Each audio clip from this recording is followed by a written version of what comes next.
नवरात्रि पर्व की समाप्ति पर कलश विसर्जन किया जाता है।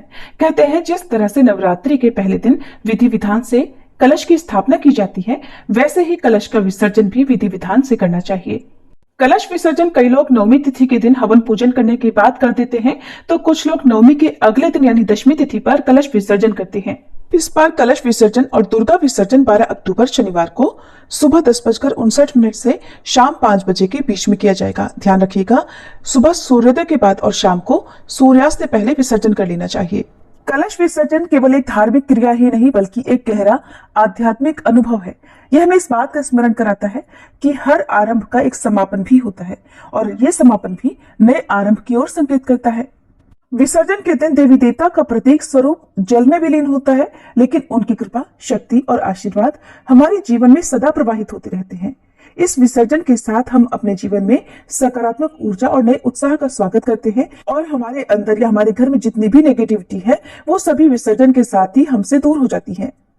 जिस तरह से कलश स्थापित करते समय कुछ नियमों का पालन किया जाता है या कुछ बातों का ध्यान रखा जाता है, उसी तरह से कलश विसर्जन के भी कुछ सामान्य नियम होते हैं जिनका पालन श्रद्धा और मर्यादा के साथ करना चाहिए। विसर्जन के समय हम केवल एक प्रतीकात्मक वस्तु को जल में प्रवाहित नहीं कर रहे होते, बल्कि अपनी मनोकामनाओं को, अपनी चिंताओं को, अपनी आशाओं को ईश्वर के चरणों में भी समर्पित कर रहे होते हैं।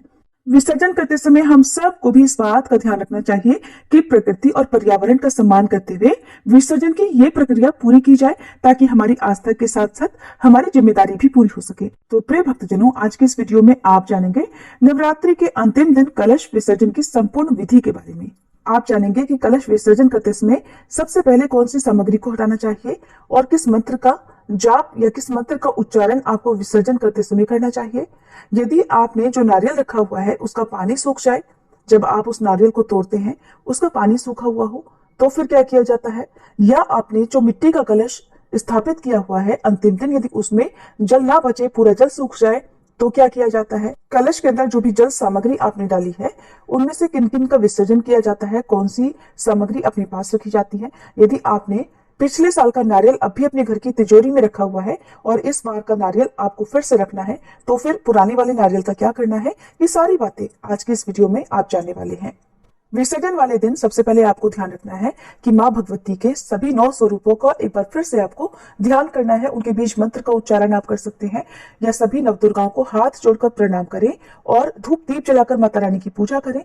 इन 9 दिनों में यदि आपसे कोई भूल चूक हुई हो तो सच्चे मन से माता रानी से प्रार्थना करें, माता रानी का श्रृंगार करें, 16 श्रृंगार की सामग्री माता रानी को चढ़ाएं और उसके बाद आप यदि सुहागिन है तो माता रानी से सुहाग लें।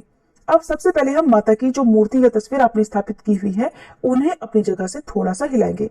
यदि मूर्ति स्थापित की है तो मूर्ति को अपनी जगह से थोड़ा सा हिलाकर रखना है। यदि तस्वीर है तो तस्वीर जिस भी जगह पर आपने चिपकाई हुई है उन्हें थोड़ा सा हटा लेना है, छुटा लेना है, पूरी तरह से मत हटाइएगा। अब इसके बाद हमें कलश विसर्जन की तैयारी करनी है। तो कलश के ऊपर रखे हुए नारियल को हमें सबसे पहले हटाना होता है।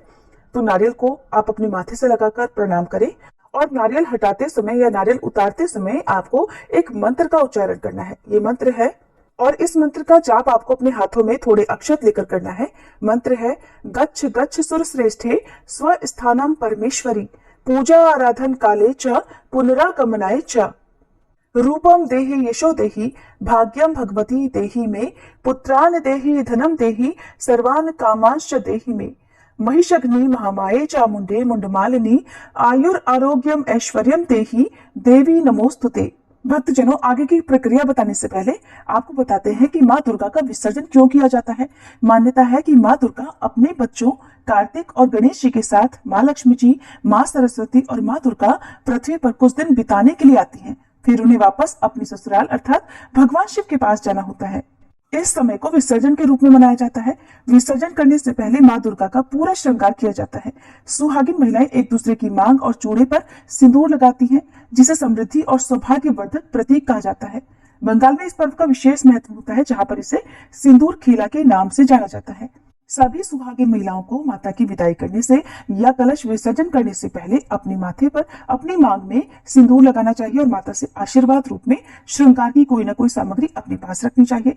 कुमारी कन्या यदि विवाह के लिए नवरात्रि के व्रत रख रही है तो माता को श्रृंगार की सामग्री अर्पित करके कुछ वस्तुएं जैसे चूड़ी, बिंदी अपने लिए रख सकती है और बाद में आशीर्वाद रूप में इसका प्रयोग कर सकती है। अब जानिए आगे की प्रक्रिया। नारियल को हटाते समय आप उसे अपने माथे से लगाएं, प्रणाम करें और फिर नारियल को अपने परिवार की किसी सुहागिन महिला के आंचल में दे दें। अगर आप खुद सुहागिन हैं और विसर्जन कर रही हैं तो आपको इस नारियल को अपने आंचल में लेना चाहिए, जिसे आपके घर में आपके पति या आपकी संतान या आपका भाई कोई भी आपके आंचल में दे सकता है। नारियल के ऊपर लगी हुई चुनरी और कलावे को आप हटा लें।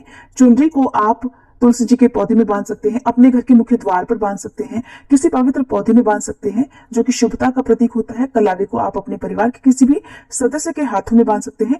जिन्हें बहुत जल्दी नजर लगती हो उस व्यक्ति के हाथों में आप इस कलावे को बांध सकते हैं। नारियल का विसर्जन कर दिया जाता है।